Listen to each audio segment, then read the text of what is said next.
All right, let's talk about something called cognitive severing. And here's the big promise. I'm going to show you a super simple technique to turn off those really strong, unwanted feelings in just a few seconds. So let's get right into it.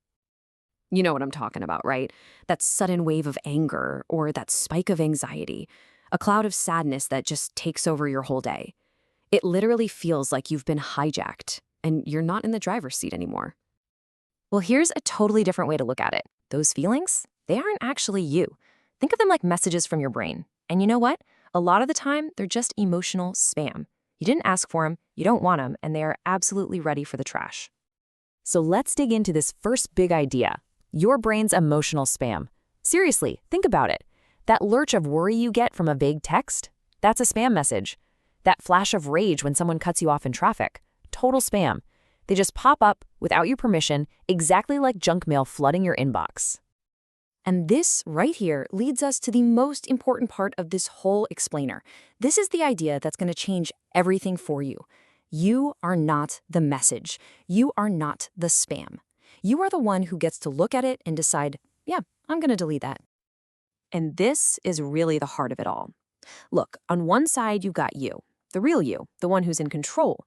And then, way over on the other side, completely separate, you've got the feeling. It's just a temporary chemical signal. You can call it a worry bubble or a rage racket. Heck, call it a temporary brain fart. The point is, it isn't you. And because it's not you, you're the one with the power to hit delete. Okay, so that all sounds good in theory, but how do we actually do it? Let's get super practical with the 4-step deletion process. This is your simple, step-by-step guide to taking back control and smashing that delete button. And it all comes down to these 4 simple things. First, you spot it. Then, you name it. After that, you sever it. And finally, you move your body. That's it. Let's walk through each one right now. Okay, step 1 is just spotting it. That's it. The second you feel that familiar tightness in your chest or those butterflies in your stomach, you just notice. You say to yourself, there it is. Just seeing it for what it is without getting sucked in, that's the first victory right there. And honestly, it's the biggest one. Next up, you gotta name it. But here's the trick. Don't say, I'm angry. That makes it part of you. You wanna push it away. Give it a silly, detached name. Call it a worry bubble or the jealousy bot. When you say, oh, look at that, a little worry bubble is popping up, it instantly feels smaller, doesn't it? It feels less personal. You're just observing it, you're not becoming it. Step 3 is where you really take action. You sever it.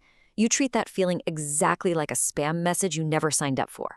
You wouldn't sit there and analyze it, right? You wouldn't reply to it. No way. You'd just swipe and delete.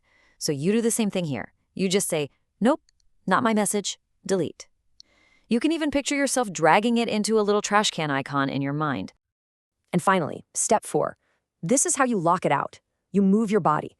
And listen, it doesn't have to be some big dramatic thing.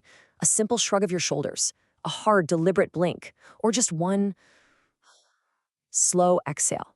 This tiny physical action works like hitting save. It helps your brain finalize that deletion and move on to the next thing. Now, of course, like any new skill, this gets way easier and faster the more you do it. So let's talk about a few fun ways you can actually practice deleting this emotional spam so that it becomes second nature, like an automatic reflex. You could try a game called Trash or Text. Just ask yourself, is this feeling a real fact, or is it just a chemical fart? If it's the second one, you mentally crumple it up and toss it. Or try using a silly robot voice in your head. Alert, 7 units of jealousy detected. My personal favorite is the finger cutter. You just imagine your fingers are a pair of scissors, and you literally snip the Wi-Fi cord connecting you to that feeling. Let's see how this plays out in real life. Picture a kid, Timmy, playing baseball. He strikes out, and you can see that anger rocket start to rise up. But instead of throwing a tantrum, he spots it. He names it Rage Rocket. He mentally swipes it away. He kicks a little dirt, that's his physical move, and then he's smiling, ready for the next pitch. Just like that, problem solved. Or how about this one, which I think we can all relate to? You get that dreaded text message, we need to talk. And boom, the panic bubble starts to rise. Instead of spiraling for the next 3 hours, you spot it. You name it.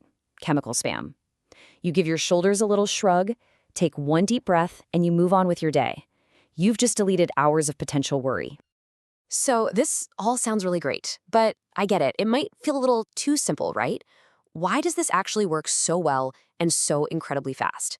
Well, the science behind it is actually fascinating, and it's surprisingly straightforward. The whole answer really comes down to this one number: 90 seconds. That is the entire biological lifespan of an emotion in your body. That is, if you stop feeding it.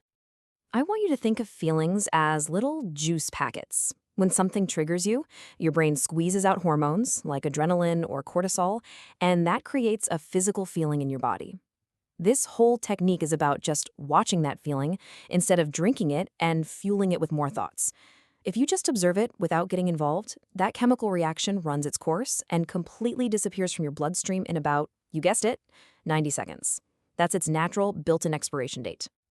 So, what's the big takeaway here? It's this: you control the channel. This isn't about pretending you'll never feel anger or fear again. That's not realistic. It's about realizing you have the power to decide how long those shows get to play on the screen in your mind. So let's lock this new habit in one more time. Think of it like a little poster for your brain. 1. A feeling shows up. 2. You name it. 3. You say, "Not me." 4. You delete it. And 5. You make a small physical move. That's the whole playbook right there. And please, if you remember anything, remember this: you are not your anger. You are not your fear. You are the one who is experiencing these things, but they do not and cannot define who you are. Which brings us to this final thought. You are the one holding the TV remote. And if you don't like the channel that's playing in your head, you have the absolute power to change it anytime you want. So, what channel are you going to choose next?